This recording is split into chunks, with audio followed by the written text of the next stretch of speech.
গল্পের শুরুতেই আমরা একটা ক্রিমিনাল সিন্ডিকেটকে দেখতে পাই যাদেরকে বলা হয় বারুক ওয়ার্কস।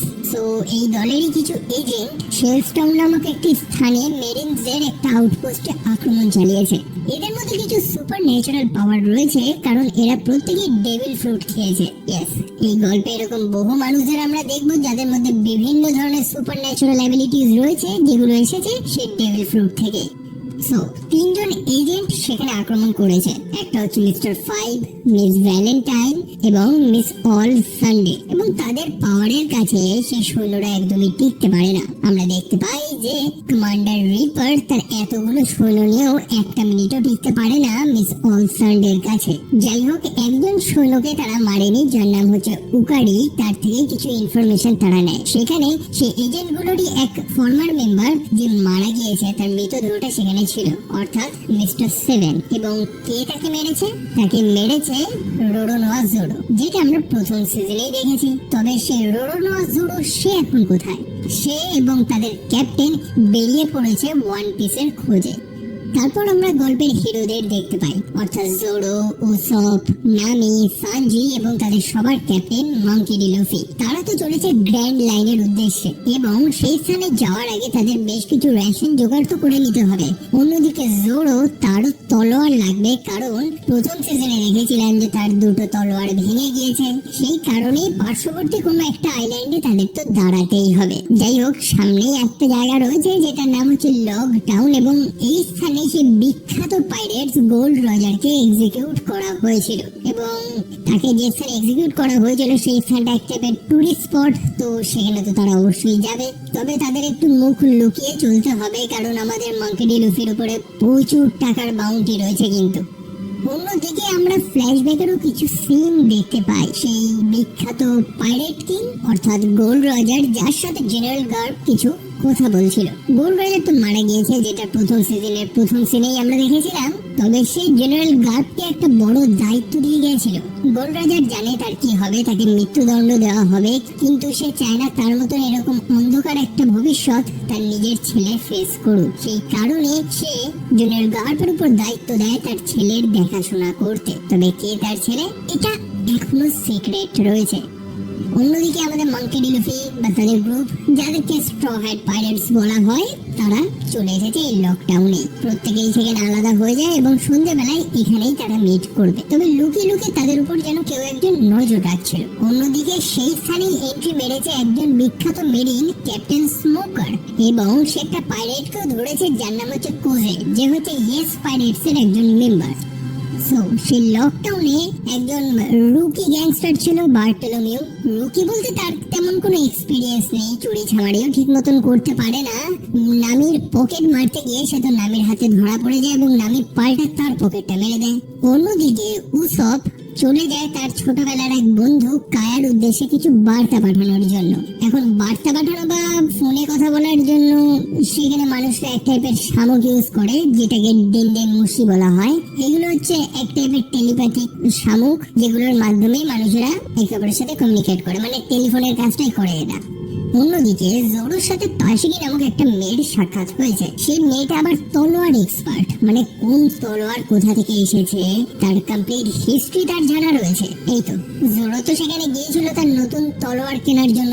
দুটো তলোয়ার তার লাগবে, এবং সে একটা দোকানে চলে যায়, যে দোকানের মালিক অর্থাৎ ইপুন মাতসু, সে জোরোকে বোকা বানিয়ে জোরোর তলোয়ারটা কিনে নেওয়ার ধান্দা করে। তবে সময় মতন তাশিকি সেখানে চলে আসে, যে সেই দোকানদারের প্ল্যানটা ভেস্তে দেয়। তাশিকি বলে দেয় যে জোরোর কাছে যে তলোয়ারটা রয়েছে সেটা হচ্ছে ওয়ানো ইচিমুজি, মানে সে বিখ্যাত একটা তলোয়ার। যাই হোক, সেখানে তলোয়ার খুঁজতে খুঁজতে একটা তলোয়ারের উপরে জোরোর নজর পড়ে, সেটাই হচ্ছে সান্ডাই কিটেসু। এবং এটা নাকি একটা অভিশপ্ত তলোয়ার, এতটাই অভিশপ্ত যে সে বিক্রেতাও সেটাকে বিক্রি করতে নারাজ, নাকি তার উপরে অভিশাপ পড়বে, এরকম একটা ব্যাপার আছে। তবে জোরো সে কমপ্লিটলি ভাবে নিজের লাক ট্রাই করে, এবং যেহেতু তার লাকটা ফেভার করেছে সেই কারণে সে সেই তলোয়ারটা নিয়ে নেয়। একই সাথে জোরোর সেই সাহসিকতা দেখে সেই বিক্রেতা খুব ইমপ্রেস হয়ে যায়, এবং সে জোরোকে তার তৃতীয় তলোয়ারটাও অফার করে, অর্থাৎ ইউবাশিরি।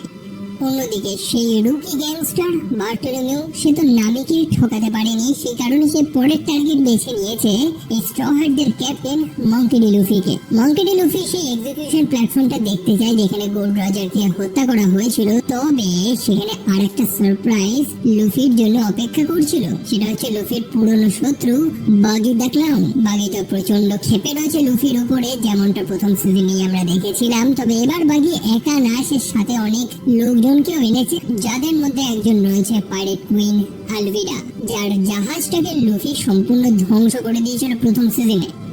অবশ্যই লুফি বুঝে গিয়েছে যে এরা তো লড়াই করতে চায়, তো তাই হোক, লড়াই হবে। লুফির মধ্যে তো সুপার পাওয়ার আছে, যেমনটা আমরা জানি তার বডি স্ট্রেচ হতে পারে একদম রাবারের মতন। তবে আলভিডার কোনো ক্ষতি সে করতে পারে না, কারণ আলভিডাও ডেভিল ফ্রুট খেয়েছে, তার সম্পূর্ণ বডিটা স্লিপারি হয়ে গেছে। এখন আলভিরা এবং বাগি তাদের দুজনের মধ্যে পাওয়ার রয়েছে এবং তারা ইজিলি লুফিকে সেখানে ধরে নেয়। তারা লুফিকে এক টাইপের শিকল দিয়েও আটকে দিয়েছে, যে শিকলটা সি স্টোন দিয়ে তৈরি। এবং মজার ব্যাপার হচ্ছে যে এটার মধ্যে এমন কিছু রেয়ার মিনারেল রয়েছে যেটার কারণে ডেভিল ফ্রুটের পাওয়ারটা সম্পূর্ণ অকেজো হয়ে যায়, যার কারণে লুফি এবার আর পালাতে পারবে না। সন্ধ্যেবেলা প্রত্যেকে সেই স্থানে মিট করেছে যেখানে তাদের মিট করার কথা। তবে লুফি তো ফিরে আসেনি, তারা খুব চিন্তা করছে। তখন তারা দেখতে পারে যে সেই স্থানে সব লোকেরা সেই এক্সিকিউশন প্ল্যাটফর্মের সামনে ভিড় করেছে, কারণ সেখানে লুফির বিচার হচ্ছে। অন্যদিকে লুফিকে বাঁচানোর জন্য তার বন্ধুরা চলে এসেছে, তবে সেটা যথেষ্ট ছিল না। বাগি লুফিকে সেই প্ল্যাটফর্মে নিয়ে গেছে তাকে হত্যা করবে বলে। লুফি সম্পূর্ণ একা, এখন সে কি করবে? তবে লুফির মনে কোনো ভয় নেই, বরং সে পাগলের মতন হাসছে, ঠিক যেমন সেই পাইরেটদের রাজা গোল্ড রজার হাসছিল। যে হাসিটা দেখে বাগি, ইভেন সেই মেরিন ক্যাপ্টেন স্মোকার, সেও চিনতে পেরে গেছে। এনিওয়েজ, বাগি লুফিকে হত্যা করতে পারে না, মানে সে লুফিকে আঘাত করতেই যাবে, তখনই তার গায়ের উপর আকাশ থেকে বিদ্যুৎ পড়ে, মানে বাজ পড়ে। সম্পূর্ণ প্ল্যাটফর্মটা ধ্বংস হয়ে গেছে এবং লুফি তার বাঁধন থেকে মুক্ত হয়ে গেছে। তবে সেই স্থানে বাগি দ্য ক্লাউন বা আলভিডা তারা বাদেও এই স্ট্র হ্যাট পাইরেটসদের অন্যান্য শত্রুও তো রয়েছে, অর্থাৎ মেরিনসরা। ক্যাপ্টেন স্মোকার সব সৈন্যদের নিয়ে চলে গেছে সেই পাইরেটস গুলোকে অ্যারেস্ট করার জন্য, এবং ক্যাপ্টেন স্মোকারের সাথে তার অ্যাসিস্ট্যান্টকেও আমরা দেখতে পাই, অর্থাৎ সেই মেয়েটা যার নাম হচ্ছে তাশিরি, যাকে প্রথমে একটা নর্মাল মানুষ মনে হয়েছিল, তবে সে একজন মেরিন, যার সাথে জোরোর ফাইট হয়। স্বাভাবিকভাবেই সে জোরোর সাথে লড়ে পারে না এবং জোরো তাকে হত্যাও করে না। অন্যদিকে লুফি এবং সানজি তারা ক্যাপ্টেন স্মোকারের মুখোমুখি হয়। লুফি তো ভেবেছে ইজিলি তারা ক্যাপ্টেন স্মোকারকে হারিয়ে দেবে, তবে সেটা অতটা ইজি না, কারণ ক্যাপ্টেন স্মোকারের মধ্যেও পাওয়ার রয়েছে, সেও ডেভিল ফ্রুট খেয়েছে। এখন তার নাম হচ্ছে ক্যাপ্টেন স্মোকার, স্বাভাবিকভাবে সে স্মোক বা ধোঁয়াতে পরিণত হয়ে যায়, এটাই হচ্ছে তার অ্যাবিলিটিস, তাই লুফি তাকে হারাতে পারে না। অবশেষে ক্যাপ্টেন স্মোকার যখন লুফিকে হত্যা করার চেষ্টা করে, সেই মুহূর্তে সেই অচেনা মানুষটা যে লুফির উপরে নজর রাখছিল সে চলে আসে, ক্যাপ্টেন স্মোকারকে আটকে দেয়। কে এই মানুষটা? তার নাম প্রবলি মঙ্কি ডি ড্রাগন। তবে এই মানুষটার ব্যাপারে কোনো ধরনের ইনফরমেশন এই সিরিজে এখনো দেয়। আমরা জানতে পারি যে মোটামুটি মোস্ট ওয়ান্টেড একজন মানুষ এবং ওয়ার্ল্ড গভর্নমেন্ট একে খুঁজছে। অন্যদিকে তাশিরি মন খারাপ করে একটা বারে চলে যায়, যেখানে মিস অল সানডে তার সাথে সাক্ষাৎ করে। মিস অল সানডে সে কিন্তু বারক ওয়ার্কসের একটা এজেন্ট, যে তাশিরিকে অফার করে তাদের দলে আসার জন্য। সে তাশিরিকে বলতে থাকে যে তার ট্যালেন্টটা এই মেরিনরা জাস্ট নষ্ট করছে, বরং তাদের সাথে কাজ করে তার ট্যালেন্টটা প্রপার কাজে আসবে। যাই হোক, সেই মুহূর্তেই তার বস অর্থাৎ ক্যাপ্টেন স্মোকার সেখানে চলে আসে, যে জানায় যে কেন সে এই পাইরেটদের এতটা ঘৃণা করে। অ্যাকচুয়ালি তার বয়সটা কম ছিল যখন সে নিজের চোখে গোল্ড রজার্সের এক্সিকিউশনটা দেখেছিল। মারা যাওয়ার আগে গোল্ড রজার্সের মুখে যে হাসিটা ছিল, এবং তারপরে এই পাইরেটদের জগতে যে রেসটা শুরু হয় ওয়ান পিসের লোভে, মানে তার মৃত্যুটা একটা নতুন যুগের সূত্রপাত ঘটায়। তো সেই মানুষটার মতনই হাসি তো সে লুফির মুখে দেখেছিল, এবং সে চায় না সেই পাইরেটদের যুগ আবারও আসুক। অন্যদিকে আমাদের স্ট্র হ্যাট পাইরেটসরা তারা নিরাপদে তাদের শিপ নিয়ে সেই স্থান ত্যাগ করে বেরিয়ে গেছে। তারা তো চলেছে গ্র্যান্ড লাইনের উদ্দেশ্যে, তবে মাঝখানে রাস্তাটা খুবই কঠিন, কারণ সামনে আছে রিভার্স মাউন্টেন। বড় কঠিন একটা রাস্তা এবার তাদের ক্রস করতে হবে, কারণ রিভার্স মাউন্টেনে যে প্যাসেজটা রয়েছে সেখানে জলটা রিভার্সে চলে, উল্টো চলে, রাস্তাটাও কঠিন। তবুও তাদের প্রত্যেকের সহযোগিতায় তারা বিপদটা তো কাটিয়ে নেয়। তবে নিচে নামার সময় আর একটা বড় তিমি একদম হা করেছিল, যার মুখের মধ্যেই তাদের শিপটা ঢুকে যায়। যদিও সময়ের আগেই লুফি সেই জাহাজ থেকে বেরিয়ে যায় সেই তিমিটাকে ঘুষ মারার জন্য, মানে একটা ব্যর্থ প্রচেষ্টা করে। তবে সেই বাকি ক্রিউ মেম্বাররা তাদের শিপ সমেত সেই তিমিটার মুখের মধ্যে ঢুকে যায়। পরে লুফির হুঁশ আসে এবং সে নিজেকে একটা অদ্ভুত জায়গায় পায়, এক টাইপের লাইট হাউস সেখানে রয়েছে, যে জায়গাটার নাম হচ্ছে টুইন কেপ। সে দেখে সে বৃহৎ তিমিটা মাথা দিয়ে সে পাহাড়গুলোকে ভাঙার চেষ্টা করছে। সেই মুহূর্তে একজন মানুষ সেখানে চলে আসে, যার নাম হচ্ছে ক্রোকাস, যে ট্র্যাঙ্কুলাইজার দিয়ে সেই তিমিটাকে অজ্ঞান করে দেয় এবং সে জলের নিচে চলে যায়। ক্রোকাস জানায় যে তার বন্ধুরা সম্ভবত মারা গিয়েছে। না, তারা এখনো তো মারা যায়নি। আমরা দেখতে পাই সেই শিপ সমেত সব ক্রিউরা তিমিটার মুখের মধ্যেই রয়েছে, যাদের আশেপাশে বহু জাহাজ ধ্বংস হয়ে পড়ে রয়েছে। অন্যদিকে আমরা ক্যাপ্টেন স্মোকারকে দেখতে পাই, যার সাথে সাক্ষাৎ করেছে জেনারেল গার্ড। সে ক্যাপ্টেন স্মোকারকে একটা নতুন মিশন দেয়। ক্যাপ্টেন স্মোকারকে তো দেখেছি যে সে স্ট্র হ্যাট পাইরেটসদের খুঁজছে, অর্থাৎ লুফি এবং তার বন্ধুদের। তবে জেনারেল গার্ড জানায় যে তার থেকেও গুরুত্বপূর্ণ মিশন রয়েছে তার। লুফি যে জেনারেল গার্ডের নিজেরই গ্র্যান্ডসন, সেটা কিন্তু ক্যাপ্টেন স্মোকার জানে। হয়তো সেই কারণেই সে স্ট্র হ্যাট পাইরেটদের পিছনে যেতে তাকে বারণ করছে। তবে সেটা অ্যাকচুয়ালি ব্যাপার না, ব্যাপারটা হচ্ছে সম্পূর্ণ বিশ্বের একটা সিক্রেট অর্গানাইজেশন, যেটার নাম হচ্ছে বারুক ওয়ার্কস, যারা গোপনে বহু মেরিন বেসে আক্রমণ চালিয়েছে। গল্পের শুরুতেই যেমনটা দেখলাম, তাদের খোঁজাও যাচ্ছে না, কারণ তারা প্রত্যেকে কোড নেম ইউজ করে। এদেরই কারণে একটা রাজ্যত্ব যেটা নাম হচ্ছে অ্যালবাস্ট্রা, সেখানে তো প্রায় গৃহযুদ্ধ লেগে গেছে এবং সেখানে রাজকুমারীকেও খুঁজে পাওয়া যাচ্ছে না। তো সেই কারণে জেনারেল গার্ড ক্যাপ্টেন স্মোকারকে পারমিশন দেয় যে সে গ্র্যান্ড লাইনে অবশ্যই যেতে পারবে যদি সে কোনো বারুক ওয়ার্কসের এজেন্টকে জীবিত ধরে আনতে পারে। অন্যদিকে সেই বৃহৎ তিমিটা, যার নাম হচ্ছে লাবুন, তার মুখের মধ্যে তো সেই স্ট্র হ্যাটরা ফেসে রয়েছে। তবে তারা সেখানে একা ছিল না, সেখানে দুজন মানুষের সাথে তারা মুখোমুখি হয়, যারা হচ্ছে সেই বারুক ওয়ার্কসের এজেন্ট, অর্থাৎ মিস্টার নাইন এবং মিস ওয়েসডে। তবে তারা কিছু করতেই পারে না, সেই স্ট্র হ্যাটদের হাতে ধরা পড়েই যায়। একই সাথে ব্যাপার হচ্ছে যে তারা এই মুহূর্তে একটা তিমির মুখের মধ্যে রয়েছে। এবং কে এই তিমিটা? এই তিমিটার গল্পটা লুফি জানতে পারে ক্রোকাসের কাছ থেকে। ক্রোকাস হচ্ছে সেই লাইট হাউস কিপার, যে জানায় যে প্রায় বহু বছর আগে কিছু রাম্বার পাইরেটস যারা খুব মিউজিক ভালোবাসতো, তারা এই স্থানে এসেছিল এবং তাদের সাথে এসেছিল তাদের পোষ্য একটা ছোট তিমি, যে মিউজিক খুব ভালোবাসতো, বিশেষ করে পাইরেটসদের সেই ফেভারিট গান বিংস ব্রিউ। সেই পাইরেটস গুলোতে যাচ্ছে গ্র্যান্ড লাইনের উদ্দেশ্যে। তবে রাস্তাটা খুবই কঠিন, বড় ভয়ঙ্কর মনস্টার সেখানে রয়েছে যারা এই তিমিটাকে গিলে খাবে।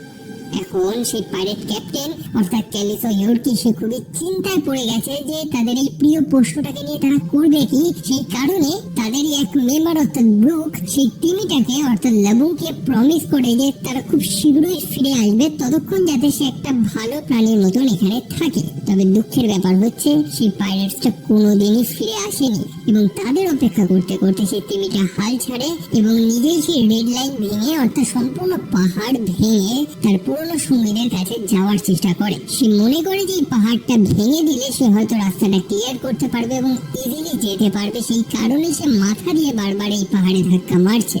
তো এই পাগলা তিমিটাকে বোঝানোর কি কোনো উপায় আছে? লুফি ডিসাইড করে যে সে চেষ্টা করবে এবং সে চেষ্টা করে। সে তিমিটাকে সব সত্য কথাই বলে, তবে সে তাকে এটাও বোঝায় যে সে একা না, এই স্ট্র হ্যাট পাইরেটসরা রয়েছে এখন তার সাথে এবং অবশ্যই এরা কোনোদিন তাকে একা ছেড়ে যাবে না।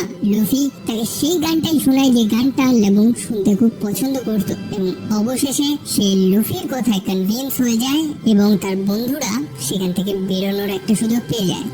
তবে তাদের সেই শিপে বারুক ওয়ার্কসের দুই এজেন্ট তারা তো ধরা পড়েছে। তাদের মুখ থেকেই নামি একটা যন্ত্রের নাম শুনতে পেরেছে, সেটা নাম হচ্ছে লগ পোস্ট। অ্যাকচুয়ালি ব্যাপার হচ্ছে যে তারা এখন যে স্থানে রয়েছে অর্থাৎ যে গ্র্যান্ড লাইনের উদ্দেশ্যে তারা যাচ্ছে, সেখানে কম্পাস কাজ করে না ঠিক মতন। এখানে একটা যন্ত্রই কাজ করে, সেটা হচ্ছে লগ পোস্ট। অ্যাকচুয়ালি এই স্থানে বিভিন্ন ম্যাগনেটিক ফিল্ড রয়েছে এবং এই লগ পোস্ট তার মধ্যে যে কোনো একটাকে পয়েন্ট করে রাখবে। মানে আপনি কোনো নির্দিষ্ট স্থানে যদি যেতে চান সেটা পসিবল না। এই লগ পোস্ট যে কোনো র্যান্ডম একটা ম্যাগনেটিক ফিল্ডকে চুজ করে নেবে। সেই জন্যই তো বলে যে এই গ্র্যান্ড লাইনে যাত্রা করা খুবই কঠিন। তবে ব্যাপার হচ্ছে যে এই লকপোজ নামক যন্ত্রটা তো নামির কাছে নেই। তবে সৌভাগ্যবশত ক্রোকাস জানায় যে তার সেই লাইট হাউসের তার র্যাকেজের মধ্যে সম্ভবত একটা লকপোজ রয়েছে, সেটা নামি ব্যবহার করতে পারবে। অন্যদিকে লেবু এবার একা নয়, স্ট্র হ্যাটটা তার সঙ্গী এবং লেবুর মাথার মধ্যে লুফি সেই জলি রজার্সের সেই লোগোটাও এঁকে দিয়েছে। অর্থাৎ সেও এখন এই স্ট্র হ্যাটের মেম্বার, তাই অবশ্যই নিজের মাথা ঠুকে এই লোগোটাকে নষ্ট করতে চাইবে না, এবং লেবু আর করেও না। আর কি, আমাদের স্ট্র হ্যাটরা সেই লক পোজ দেখে বেরিয়ে পড়ে তাদের নতুন জার্নির উদ্দেশ্যে।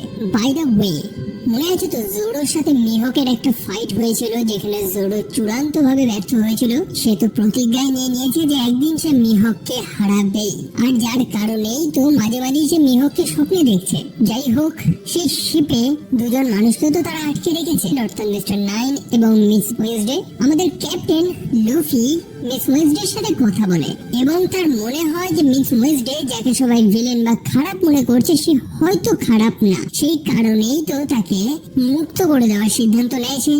যদিও তার পার্টনাররা সেটাকে অপোজ করে, তবে লুফি কারোর কথা তো শোনে না। অন্যদিকে তারা আরেকটা নতুন আইল্যান্ডের সামনে চলে এসেছে, অর্থাৎ ক্যাকটাস আইল্যান্ড।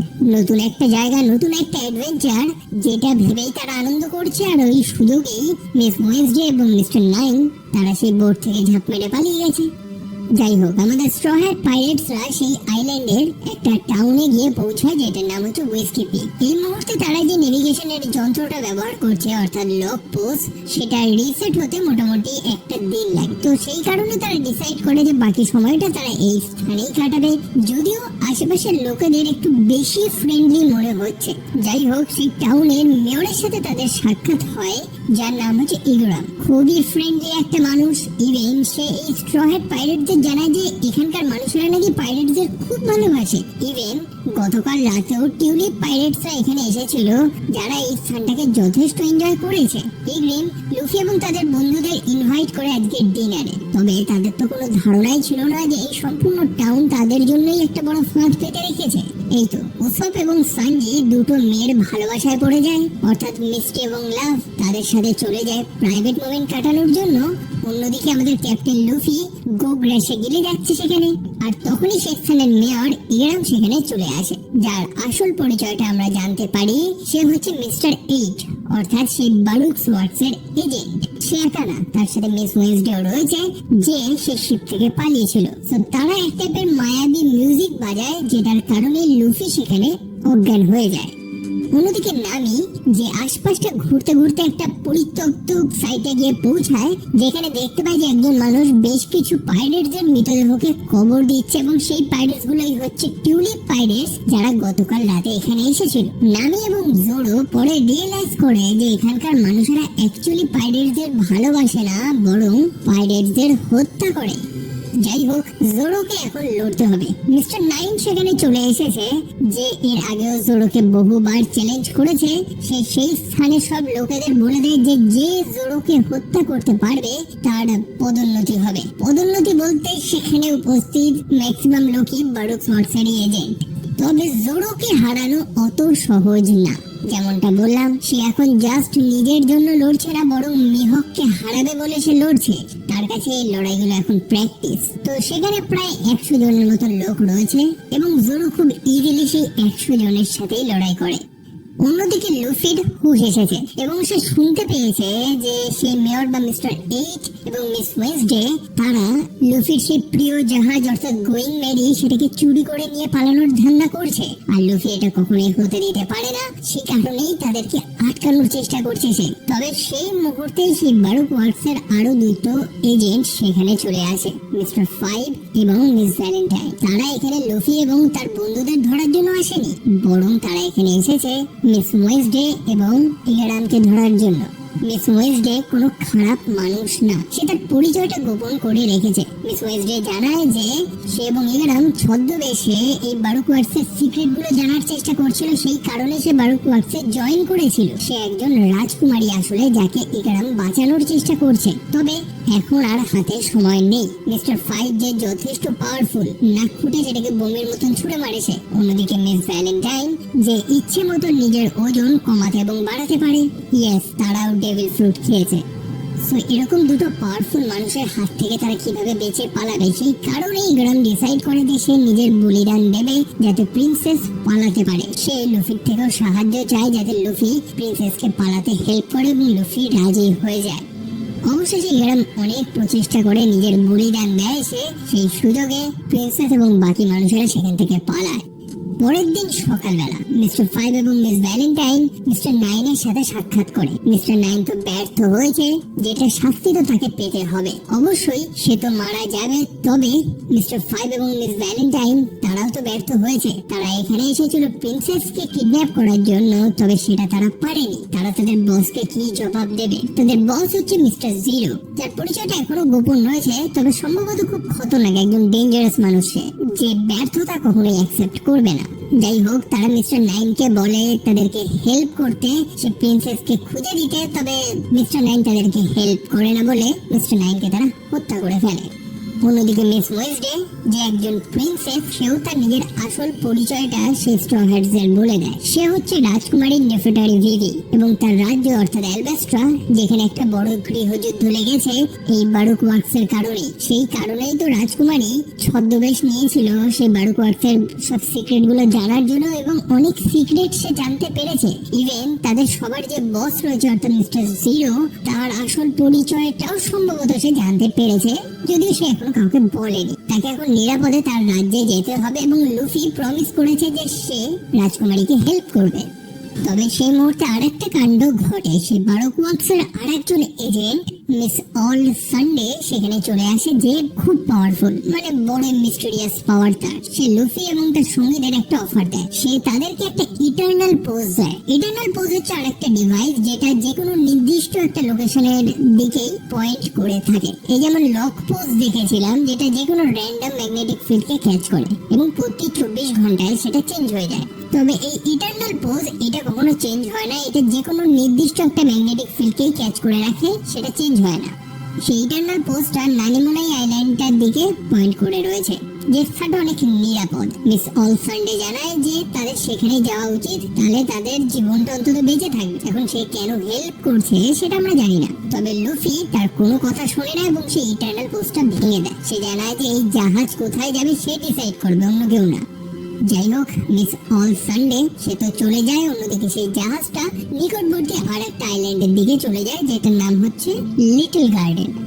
তারা জাহাজ থেকে বেরিয়েছে স্থানটাকে এক্সপ্লোর করার জন্য। তবে সেখানে তারা কিছু অদ্ভুত প্ল্যান্ট, কিছু ক্রিচার দেখতে পায়, বিশেষ করে ডাইনোসর দেখতে পায়। প্রিন্সেস ভিভি মনে করে যে এই স্থানটা সম্পূর্ণভাবে আনটাচড রয়েছে কয়েক হাজার বছর ধরে। যদিও অত বড় বড় জন্তুগুলোকে দেখে লুফির মনে তো কোনো ভয় নেই, বড় চরম এক্সাইটমেন্ট। স্বয়ং প্রিন্সেসকে নিয়ে সেই ডাইনোসরের মাথায় উঠে তারা সম্পূর্ণ আইল্যান্ডের একটা ভিউ নিচ্ছে।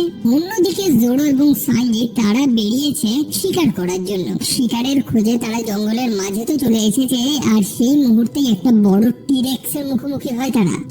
অন্যদিকে উসপের মনে প্রথম থেকেই ভয় ছিল, এই জঙ্গলটা তার ঠিক মনে হচ্ছিল না, সেই কারণে সে পুনরায় তার বোটে ফিরে যায় এবং নামিয়েও চলে যায় উসপকে কোম্পানি দেওয়ার জন্য। আর সেই মুহূর্তে এক বৃহৎ জায়ান্টের মুখোমুখি হয় তারা। অন্যদিকে লুফি এবং প্রিন্সেস ভিভি তারাও আর একটা জায়ান্টের মুখোমুখি হয় তারা। প্রথমে তারা এই বৃহৎ আকার জায়ান্ট গুলোকে দেখে ভয় পাচ্ছিল, তবে তারা রিয়েলাইজ করে যে এরা খুবই ফ্রেন্ডলি, অনেকটা মানুষদের মতনই, তবে আকারটা এদের একটু বড়।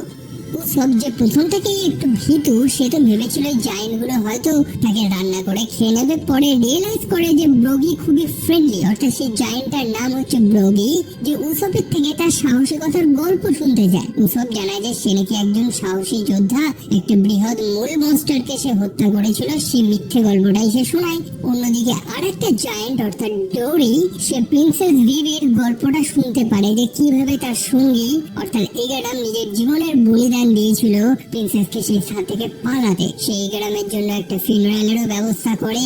মোটমাট কথা হচ্ছে এদের সাইজটাই বড়, এরা মন থেকে খুবই ভালো এবং সবাইকে রেসপেক্ট করে। তবে সেই আইল্যান্ডে আরো অনেক কিছু ঘটছে। সানি এবং জোরো তারা বেরিয়েছিল শিকার করতে এবং একটা টিরেক্সের মুখোমুখি হয়েছিল এবং তারা দুজন মিলে সেই টিরেক্সটাকে হত্যা করে ফেলে। তবে এরই মাঝে কেউ একজন জোরোর পায়ে এক টাইপের মার্কিং করে চলে যায় এবং জোরো সম্পূর্ণভাবে পাগলের মতন আচরণ করা শুরু করে, যেন সে নিজের মধ্যেই নেই।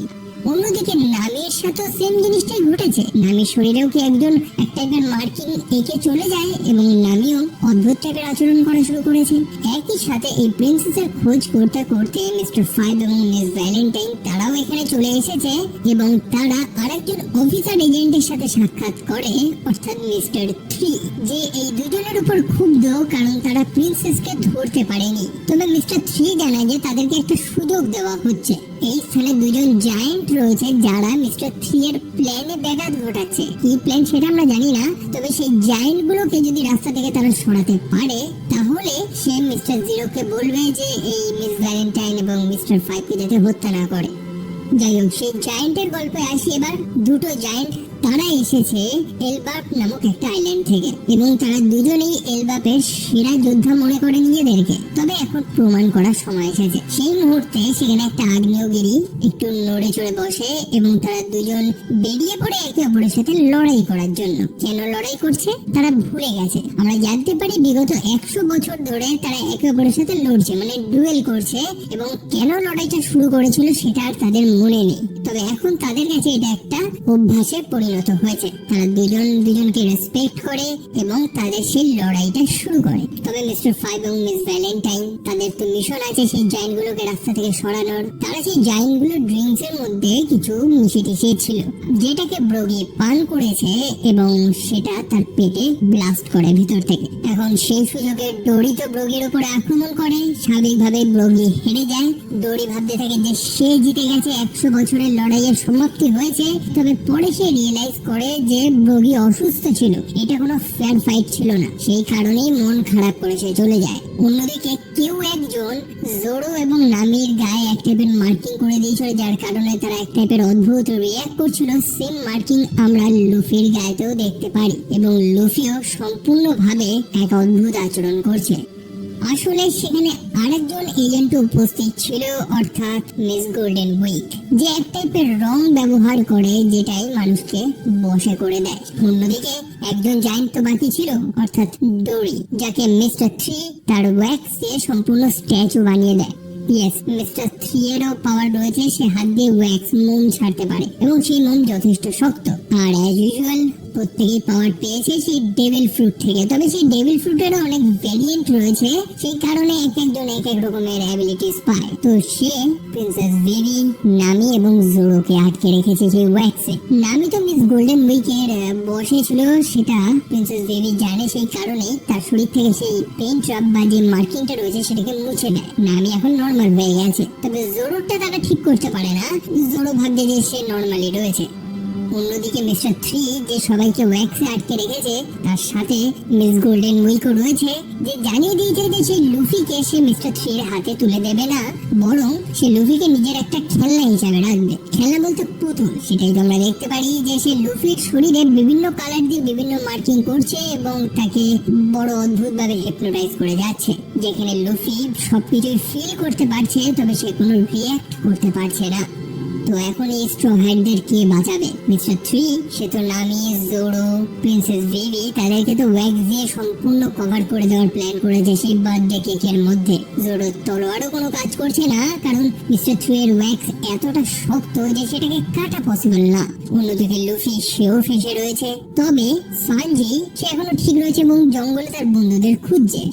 সে মিস্টার 3 এর সেই ওয়্যাক্স হাউসে গিয়ে পৌঁছায় এবং চারপাশটা খোঁজ করতে করতে সে আচমকা সেই টেলিপ্যাথিক স্মেল গুলোকে দেখতে পায়, অর্থাৎ ডেন মুশি। সেখানে একটা কল এসেছে। সানজি যখন কলটা রিসিভ করে, কলের ওপারে ছিল মিস্টার 0, যে এই বারো কোয়ার্টজের হেড। সে তার এজেন্টদের তো একটা কাজের জন্যই পাঠিয়েছে, যে সে স্ট্র হ্যাটদের হত্যা করতে এবং প্রিন্সেসকে কিডন্যাপ করে আনতে। তবে সানজি জানায় যে তাদের মিশন কমপ্লিট, স্ট্র হ্যাটরা মারা গিয়েছে। এখন সেটাকে কনফার্ম করার জন্য মিস্টার 0 আনলাকিজদের পাঠাচ্ছে। আনলাকিজ হচ্ছে মিস্টার 13 এবং মিস ফ্রাইডে, যারা সেই স্থানে এসে সানজিকে দেখতে পায় আর কি সানজির সাথে লেগে যায় তাদের মারপিট। তবে সানজি দুর্দান্ত ফাইট করতে পারে, তার পায়ের স্কিল দুর্দান্ত, যেটা প্রথম থেকেই আমরা দেখে এসেছি। তো সানজি ইজিলি তাদেরকে হারিয়ে দেয় এবং তাদের কাছে একটা ইটারনাল পোজ ছিল যেটাকে সে নিয়ে নেয়। অন্যদিকে উসপ সে এখনো ঠিকঠাক ছিল, তবে সে তো খুব ভীতু, সে জানে না কিভাবে লড়বে। সৌভাগ্যবশত সে বৃহৎ জায়েন্ট অর্থাৎ ব্রগি সে জীবিত রয়েছে, যাকে উসপ অনেক বড় বড় গল্প শুনিয়েছিল তার সাহসিকতার, যেগুলো অবভিয়াসলি বানানো গল্প। তবে ব্রগি তাকে মোটিভেট করে, যেটা শুনে উসপ আরো সাহস পেয়ে যায় এবং চলে যায় লুফিকে বাঁচানোর জন্য। এবং সময় মতন সে লুফিকে বাঁচায় সেই মিস গোল্ডেন উইকের থেকে। লুফির শরীর থেকে সব রং মুছে গেছে এবং লুফি তার নিজের কন্ট্রোলটা ফিরে পেয়েছে। তবে সেখানে ধস্তাধস্তির দরুন মিস গোল্ডেন উইকের রংগুলো তার নিজেরই মুখে লেগে যায়, যার ফলে সে নিজেই পাগলা হয়ে যায়। তারপর লুফি এবং উসপ তারা চলে যায় তার বাকি বন্ধুদের বাঁচানোর জন্য, অর্থাৎ মিস্টার থ্রি এবং বাকি এজেন্টস এর মুখোমুখি হয়। মিস্টার থ্রি তো সেখান থেকে পালায় সেটা দেখে এবং লুফি তার পিছু করে। অন্যদিকে উসপ সেখানে একা পড়ে যায়। স্বাভাবিকভাবে উসপের মধ্যে কোনো পাওয়ার নেই, সে লড়বেই বা কি করে। তবে সে একটা বুদ্ধি খাটায়, সে নিজে মার খায় যাতে তার সঙ্গীরা বাঁচতে পারে। কিভাবে বলুন তো? মিস ভ্যালেন্টাইন তার ফুল ফোর্সে উসপকে ঘুষি মারার চেষ্টা করে, যে ফোর্স গুলো সেই ওয়্যাক্সের বানানো কেকের মধ্যে গিয়ে পড়ে এবং সেই ওয়্যাক্স গুলো ফেটে যায়, যেখানে উসপের বন্ধুরা আটকা পড়ে গিয়েছিল। আর কি তারা বেঁচে যায় এবং সময় মতন জোরো মিস্টার ফাইভকে হত্যা করে ফেলে। অন্যদিকে লুফি সে তো মিস্টার থ্রি এর পিছু করেছিল। মিস্টার থ্রি অনেক ছলছাতুরি করে তাকে বোকা বানানোর তো চেষ্টা করে, তবে অবশেষে লুফির সাথে সে লড়ে পারে না। একই সাথে সে একটা গুহাতে ছিল যেখানে ডোরি বসবাস করত। ডোরিকে তো মিস্টার থ্রি ওয়্যাক্স দিয়ে একদম জমিয়ে দিয়েছিল, তবে লুফি তাকে বাঁচিয়ে দেয়। অবশেষে প্রত্যেকটা স্ট্র হ্যাট আমাদের গল্পের হিরোরা একত্রিত হয়। তাদের কাছে এখন একটা ইটারনাল পোজ রয়েছে, যেটা লোকেশনটা রয়েছে অ্যালবাস্ট্রা, অর্থাৎ প্রিন্সেস ভিভির বাসস্থান। সেখানেই এখন তারা যাবে। অন্যদিকে দুটো জায়েন্ট অর্থাৎ ব্রগি এবং ডোরি তারা বুঝতে পারে যে তাদের আগের ফাইটটা ফেয়ার ফাইট ছিল না। একই সাথে ব্রগি সে অনেকটা ঠিক হয়ে গেছে, যেটা দেখতে পেয়ে ডোরি খুবই হ্যাপি। যাই হোক, আমাদের স্ট্র হ্যাট পাইরেটসরা এখন এই আইল্যান্ড ত্যাগ করে বেরোবে। সেই জায়েন্ট দুটো তাদেরকে বিদায় জানায়। তবে বেরোনোর সময় একটা সিকিং একটা বৃহৎ জায়েন্ট গোল্ডফিশ চলে আসে তাদের জাহাজটাকে খাওয়ার জন্য। আর তখনই সেই জায়েন্ট দুটো তাদের স্কিল ব্যবহার করে সেই সিকিংটাকে হত্যা করে দেয় এবং আমাদের স্ট্র হ্যাট পাইরেটসরা নিরাপদে সেখান থেকে বেরিয়ে যায়। আর তখনই সেই জায়েন্ট দুটোর মনে আসে যে কেন তারা 100 বছর আগে লড়াইটা শুরু করেছিল। আসলে তাদের মধ্যে কে সবচেয়ে বড় ক্রিচারকে শিকার করেছিল, এটা নিয়েই তাদের মধ্যে লেগেছিল লড়াই। মানে ব্রগি বলছে যে তার শিকার করা ক্রিচারটা সব থেকে বড় ছিল, অন্যদিকে ডরি তার কথায় বিশ্বাস করছে না। তো এখন এই মনোমালিন্য ফিক্স করার একটাই উপায় হচ্ছে ডুয়েল, তাদের মধ্যে লড়াই। তো সেই কারণেই তারা আবারও লড়াই করা শুরু করে। অন্যদিকে সেই লিটল গার্ডেন আইল্যান্ডে মিস্টার থ্রি এবং মিস ভ্যালেন্টাইনকে দেখতে পাই। মিস্টার থ্রি খুবই নার্ভাস হয়ে রয়েছে, কারণ তাদের বস মিস্টার জিরো ফোন করেছে। কি জবাব দেবে সে তো বুঝতে পারছে না। মিস ভ্যালেন্টাইন বলতে থাকে এই সব কিছু মিস্টার থ্রি এর ফল্ট এবং সে তাদের বসকে সব জানিয়ে দেবে। তবে মিস্টার থ্রি সেটা তাকে করতে দেয় না, বরং তাকে ওয়্যাক্স দিয়ে সম্পূর্ণ জমিয়ে দেয়। অন্যদিকে আমাদের স্ট্র হ্যাটরা তারা তো পার্টি করছে, তবে তাদের মধ্যে ছিল নামি, যাকে একটু হারানো হারানো মনে হচ্ছিল, যেন সে অসুস্থ। সেটাই তো আমরা দেখতে পাই। সেই শিপ ডেক থেকে বাইরে বেরোনোর পরেই আমরা দেখতে পাই যে সে জ্ঞান হারায়। অন্যদিকে ড্রাম কিংডমে ঘটে গেছে এক কাণ্ড। সেখানকার রাজা ওয়াপুল নিজের রাজ্য ত্যাগ করে পালিয়েছে, কারণ সেখানে ব্ল্যাক বিয়ার্ড পাইরেটসরা আক্রমণ করেছিল।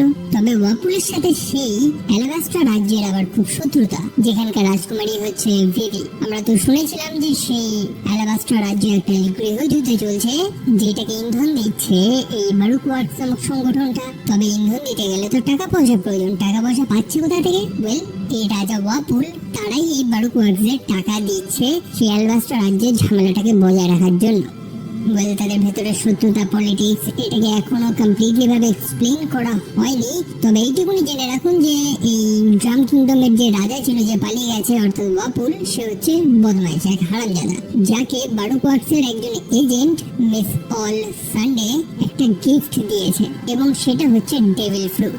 দেখুন, এই ওয়াপল প্রচুর টাকা পয়সা দিয়ে বারুকওয়ার্টসকে হেল্প করছে, তার পরিবর্তে তাকেও তো কিছু দিতে হবে। তো তাকে একটা ডেভিল ফ্রুট এনে দেওয়া হয়েছে এবং লোভীর মতন ওয়াপল সেই ফলটা খেয়ে নেয়। এখন ডেভিল ফ্রুট খাওয়ার পর কি হয় সেটা আপনারাও জানেন, যে মানুষেরা সুপার পাওয়ার পেয়ে যায়।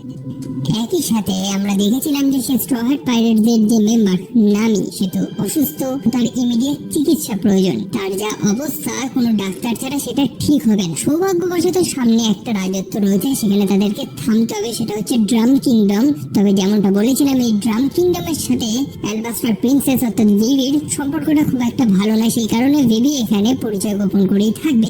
তবে সেখানে পৌঁছানোর পরেই তারা দেখে যে এক অন্য সমস্যা। যেমনটা দেখেছিলাম, সেই রাজ্যের রাজা তো পালিয়ে গেছে, অর্থাৎ ওয়াপল রাজ্যের অল্প কিছু মানুষই তাদের স্থানটাকে প্রোটেক্ট করার চেষ্টা করছে, যাদেরকে লিড করছে ডাল্টন, অর্থাৎ তাদের সিভিলিয়ান গার্ডের ক্যাপ্টেন। তার মুখ থেকে আসল গল্পটা তারা জানতে পারে যে সেই ব্ল্যাকবিয়ার্ড পাইরেটসরা এখানে আক্রমণ করেছিল বলে এখানকার রাজা ওয়াপল পালিয়ে গেছে। যদিও এটা তো নতুন না, কিং ওয়াপলের কীর্তি প্রিন্সেস দেবী অনেক আগেও দেখেছিল যখন সে ছোট ছিল। ব্যাপার হচ্ছে যে নামিকে তো বাঁচাতে হবে, ডাক্তারদের প্রয়োজন। ডাক্তার কোথায়? রাজা ওয়াপল তো সব ডাক্তারদের নিয়ে নাকি পালিয়েছে। তবে একটাই মাত্র ডাক্তার রয়েছে যে সে উঁচু পাহাড়ের উপরে ড্রাম ক্যাসেলটাকে দখল করে নিয়ে রেখেছে। তবে সে কোনো ডাক্তার না, সে নাকি একটা উইচ। তবে উইচ না ডাক্তার এসব ভাবলে তো চলবে না, তাদের একটা ট্রাই তো করতে হবে। সেই কারণে তারা ডিসাইড করে সেই পাহাড়ে চড়ে ক্যাসেলে যাবে। লুফি নামিকে তার পিঠে বেঁধে নেয়, অন্যদিকে সানজিও তাদের সাথে যাচ্ছে। তাদের এই জার্নিটা অনেক কঠিন ছিল, তবে সব কষ্ট পেরিয়ে অবশেষে লুফি নামিকে নিয়ে সেই ক্যাসেল পর্যন্ত গিয়ে পৌঁছায়। তারা প্রত্যেকেই জ্ঞান হারায়। পরে নামের হুঁশ আসে এবং সে নিজের চোখের সামনে একটা ছোট রেইনডিয়ারকে দেখতে পায় যে কথা বলতে পারে। তার নাম হচ্ছে চপার। পরে নামি সেখানকার ডাক্তারকেও দেখতে পারে যে তার ট্রিটমেন্ট করেছে, তার নাম হচ্ছে ডক্টর রিন। সবাই বলেছিল যে সে একজন উইচ, তবে দেখে তাকে সেরকম কিছু মনে হয় না। সে জানায় যে নামিকে এক টাইপের পোকা কামড়েছিল যার নাম হচ্ছে কেস্টিয়া, এবং এই টাইপের পোকা তো বিলুপ্ত হয়ে গেছে। অবশ্যই সেই লিটল গার্ডেন নামক স্থানটাতেই নামিকে সেই পোকাটা কামড়েছে, যেখানে সেই পৌরাণিক আমলের পোকা মাকড় জীবজন্তুরা থাকতো। এনিওয়ে, নামি এখন অনেক বেটার ফিল করছে। একই সাথে তার সব বন্ধুদেরও হুঁশ চলে এসেছে। তবে চোখের সামনে চপার অর্থাৎ সেই রেইনডিয়ারকে কথা বলতে শুনে লুফি নিজের চোখের উপর বিশ্বাস করতে পারছে না। অন্যদিকে ক্যাপ্টেন স্মোকার এবং তাশিগি তারা তো মিশনে রয়েছে সেই বারুকওয়ার্টসের খুঁজছে। আর এরকমই খুঁজতে খুঁজতেই তারা একটা মেরিন আউটপোস্টে গিয়ে পৌঁছায়, যেখানে সব মেরিনরা মারা গিয়েছে। অবশ্যই এই বারুকওয়ার্টসরাই সেটা করেছে এবং দুজন এজেন্টেরও তারা মুখোমুখি হয় সেখানে। একটা হচ্ছে মিস থার্সডে, যাকে ক্যাপ্টেন স্মোকার উচিত শিক্ষা দিয়ে দেয়। অন্যদিকে মিস্টার 11, যাকে তাশিগি হারিয়ে দেয়।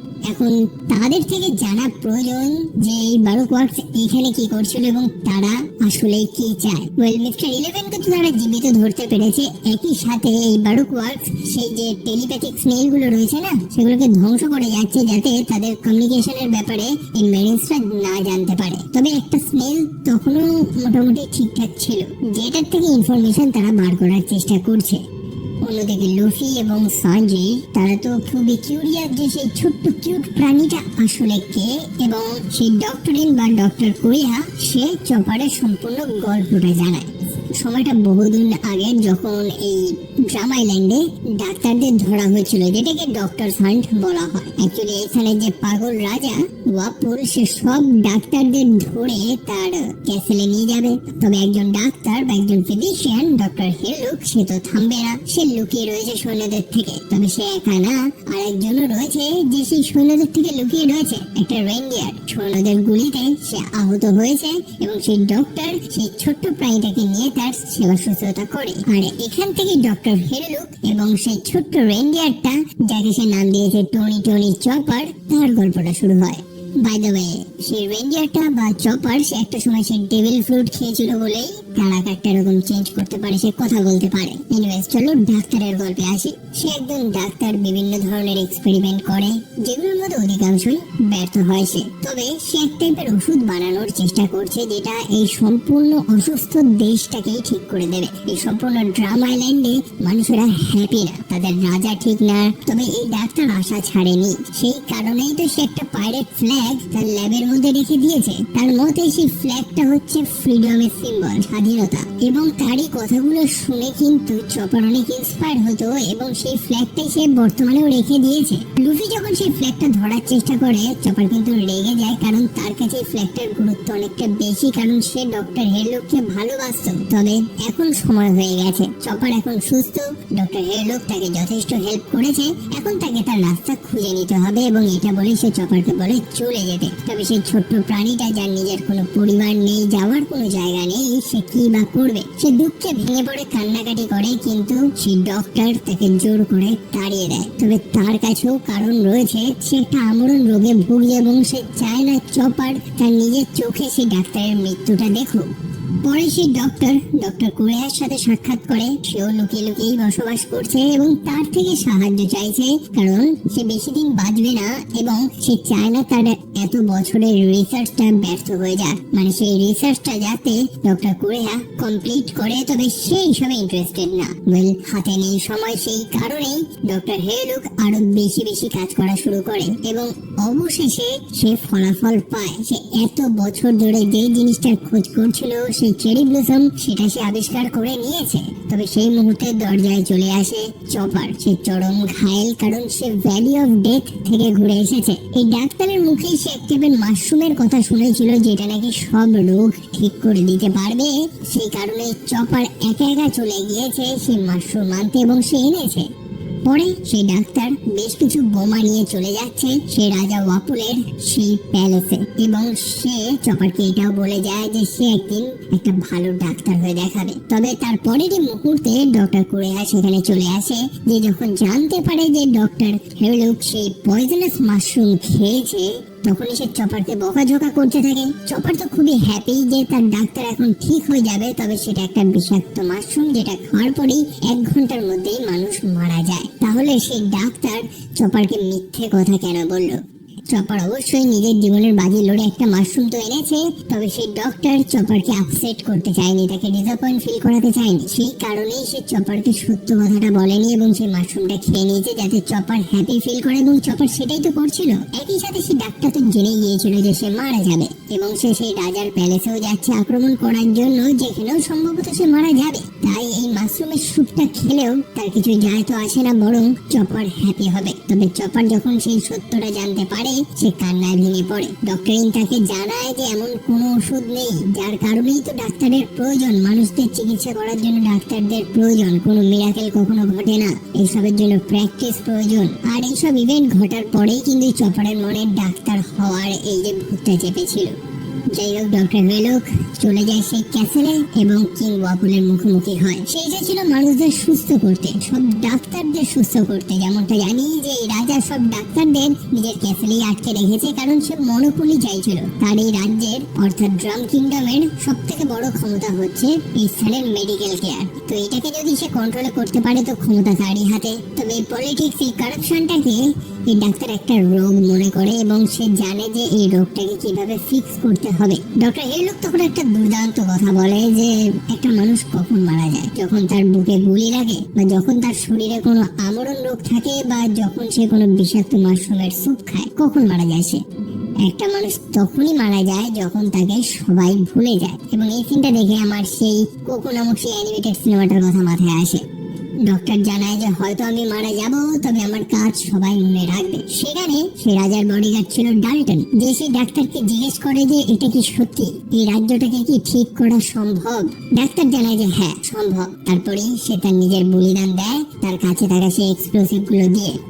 অন্যদিকে উত্তরের অপেক্ষায় চপার দৌড়ে দৌড়ে সেই ক্যাসেল পর্যন্ত চলে এসেছিল। ডাক্তার মারা যাওয়ার আগে ডাল্টনকে বলেছিল যে আমার ছেলে আসবে আমার খোঁজে, তাকে যাতে কিছু না বলা হয়। এবং ডাল্টন ফাইনালি চপারের মুখোমুখি হয়। চপারের সাইজটা বড়, যেমনটা জানি সে ট্রান্সফর্ম করতে পারে। ডাল্টন তাকে বলে যে এখানে লড়াই করার কোনো প্রয়োজন নেই, এতে কোনো লাভ নেই, বরং তার পিতা তাকে এখান থেকে চলে যেতে বলেছে। সেটা শুনে চপার প্রচন্ড দুঃখে আপসেট হয়ে সেখান থেকে চলে যায়। পরে চপার ডক্টর কোরেয়া শরণাপন্ন হয় এবং তাকে রিকোয়েস্ট করে যে সবকিছু তাকে শেখাতে, সে একটা ভালো ডাক্তার হতে চায়। আর তারপর থেকে চপার এই ডাক্তারের সাথেই আছে। লুফি সে চপারের সম্পূর্ণ গল্পটা এবার জানতে পারে। সে বুঝতে পারে যে সেই ছোট্ট ফ্ল্যাগটার গুরুত্ব সে চপারের কাছে কতটা। সেই কারণেই সে সেই ফ্ল্যাগটাকে সে বাক্স থেকে বার করে দেওয়ালে সুন্দর করে টানিয়ে দেয়।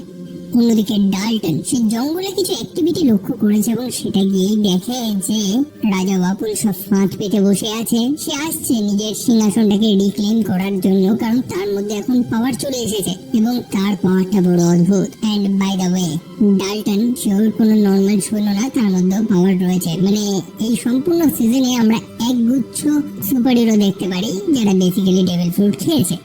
অন্যদিকে মিস অল সানডে সে আবারও প্রিন্সেস দেবীর সাথে সাক্ষাৎ করে। এখন এই অ্যাকচুয়ালি কি চায় সেটা তো আমরা জানি না, কারণ এই বারুদ ওয়ার্কসের এজেন্ট। সে চাইলে ইজিলি প্রিন্সেসকে ধরে নিয়ে যেতে পারে, কিন্তু সে সেটা করছে না, বরং বারবার প্রিন্সেসকে সাবধান করছে। তার থেকে প্রিন্সেস জানতে পারে যে সেই রাজা ওয়াপুল সে তো ডেভিল ফ্রুট খেয়ে অনেক পাওয়ার পেয়ে গেছে। শুধু তাই না, সে রাজা ওয়াপুল নিজেরই সৈন্যদের খেয়ে তাদেরকে ট্রান্সফর্ম করে নিজের মুখ থেকে উগড়েছে। মানে অদ্ভুত সাইবর্গের মতন দেখতে এই সৈন্যগুলোকে ওয়াপুল তার মুখ থেকে বার করেছে, যারা দল বেঁধে আসছে সেই স্থানে আক্রমণ করার জন্য। এখন এখানকার সৈন্য তো অনেক কম, লুফি এবং বাকি লোকেদেরও সাহায্য প্রয়োজন যারা সেই পাহাড়ের টপে রয়েছে। তাদেরকে খবর তো দিতে হবে, সেই কারণে প্রিন্সেস দেবী চলে যায় তাদেরকে খবর দিতে। অন্যদিকে ডাল্টন সে চরম আহত হয়েছে। ডক্টর কোরিয়া প্রথমে ভেবেছিল তাকে কোনো হেল্প করবে না, কারণ ডাল্টন তো প্রথমেই সেই রাজা ওয়াপুলেরই বডিগার্ড ছিল। তবে ডাল্টন অনেক আগেই তো সেই রাজার সাথে বিশ্বাসঘাতকতা করেছে, সেই কারণেই ডক্টর কোরিয়া তাকে হেল্প করে। আর কি, এবার চলে আসে ফাইনাল ব্যাটেলে। কিং ওয়াপুল তার নিজেরই রাজত্বে চলে এসেছে। সে ক্যাসেলের মধ্যে ঢুকে পড়েছে যেখানে লুফি এবং তার বন্ধুরা ছিল, আর সেখানেই তাদের মধ্যে লেগে যায় মারপিট। অন্যদিকে ওয়াপুলের সব সৈন্যরা, মানে সব সাইবর্গ সৈন্যরা, তারা তো সেই টাউনের চরম তোলপাড় করছে, যেখানে জোরো এবং উসব সব লোকাল মানুষদের হেল্প করছে সেই লড়াইতে। তবে সেই সাইবর্গ সৈন্যদের হত্যা তো করা যাচ্ছে না। অন্যদিকে সেই ক্যাসেলে কিং ওয়াপুল সে টায়ার্ড হয়ে গেছে, সে রেগে গেছে যে কেউ তাকে সিরিয়াসলি নিচ্ছে না। সেই কারণে সে রাগের চোটে সেই পাইরেট যে ফ্ল্যাগটা রয়েছে, যেটাকে চপার এত ভালোবাসে, সেটাকে বোম দিয়ে উড়ানোর চেষ্টা করে। তবে লুফি সেটা আটকে দেয়। সে বুঝে যায় যে তাকে টক্কর দেওয়ার মতন এখানে মানুষ আছে, আর সেটাই হয়। তারা একত্রে ওয়াপুলকে খুব জ্বালাতন করে। অবশেষে লুফি এবং সানজি তারা একত্রে ওয়াপুলকে মেরে সে ক্যাসেল থেকে অনেক দূরে ছুঁড়ে ফেলে দেয়, যেটাতে সম্ভবত ওয়াপুল মারা যায়। যার কারণেই তার যে সেই সাইবর্গ আর্মি ছিল তারা সব অকেজ হয়ে যায় এবং একটা নর্মাল মানুষে পরিণত হয়। অবশেষে তারা সারেন্ডার করে সব গ্রামবাসীদের কাছে এবং এই লড়াই এখানেই শেষ হয়। পরে সব ডাক্তারদের স্বাধীন করে দেওয়া হয়েছে যাদেরকে আটকে রাখা হয়েছিল, এবং তাদের দায়িত্ব দেওয়া হয় সব আহত মানুষদের চিকিৎসা করার জন্য। অবশেষে ডাল্টন এই স্ট্র হেডদের, বিশেষ করে লুফিকে অনেক ধন্যবাদ জানায় তাদের এই রাজ্যটাকে বাঁচানোর জন্য। এখন চলে যাওয়ার পালা, এবং লুফি চপারকে অফার দেয় তাদের সাথে যাওয়ার জন্য। চপার তো যেতে চায়, যদিও সে ডক্টরিন তাকে অনেক বকাঝোকা দেয়, তাকে জানায় যে পাইরেটদের সাথে থাকাটা অনেক রিস্কি, সে মারা যাবে, তবে সে থাকতে চায়। বিশেষ করে সে এখন অনেক নতুন বন্ধুও তো পেয়ে গেছে। সেই কারণেই ডক্টরিনের মানা করা সত্ত্বেও সে চলে যায় সেই স্ট্র হ্যাট পাইরেটদের সাথে। অন্যদিকে ডক্টর হেরলুক যে একটা স্বপ্ন দেখেছিল এই রাজ্যের প্রত্যেকটা মানুষকে কিওর করার, সে তো তার আবিষ্কারটা করে ফেলেছিল, সেটাই ব্যবহার করার এখন পালা।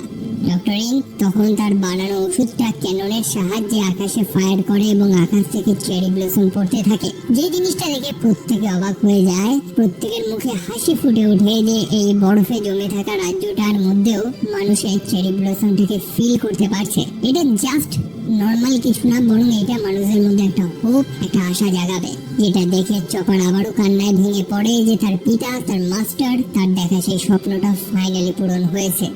অন্যদিকে আমাদের লুফি বা মাংকি ডি লুফি, ডাল্টন মনে করছে যে সম্ভবত সে কোনোদিন ওয়ান পিস খুঁজে পাবে। অন্যদিকে ডক্টর কোরিয়া সেও একটা জিনিস লক্ষ্য করেছে যে লুফির মধ্যে গোল্ড রজার্স এর বেশ কিছু বৈশিষ্ট্য রয়েছে। অন্যদিকে লুফি এবং তার বন্ধুরা তারা পার্টি করছে, কারণ তারা আর একটা যুদ্ধ জয় করেছে এবং এবার তাদের সাথে চপারও রয়েছে, তাদের নতুন মেম্বার। একই সাথে প্রিন্সেস দেবীরও আর চিন্তা করার প্রয়োজন নেই, কারণ তারা প্রিন্সেসকে অত সহজে যেতে দেবে না যতক্ষণ না তার রাজ্যটাকে তারা সে বারুক ওয়ার্সের হাত থেকে বাঁচাতে পারছে। অর্থাৎ তারা প্রিন্সেসকে কমপ্লিট সাহায্য করবে। অন্যদিকে ক্যাপ্টেন স্মোকার এবং তাশিগে তারা সেই ট্রান্সপন্ডার স্নেলটাকে ভালো মতো এক্সামিন করে তার থেকে কিছু রেকর্ডিং বার করতে পেরেছে। তবে এইটুকুনি তো বুঝতে পেরেছে যে এই মুহূর্তে তাদেরকে সেই অ্যালাবাস্টার রাজ্যতে যেতে হবে, কারণ সেই স্ট্র হ্যাটরা সেখানেই যাচ্ছে।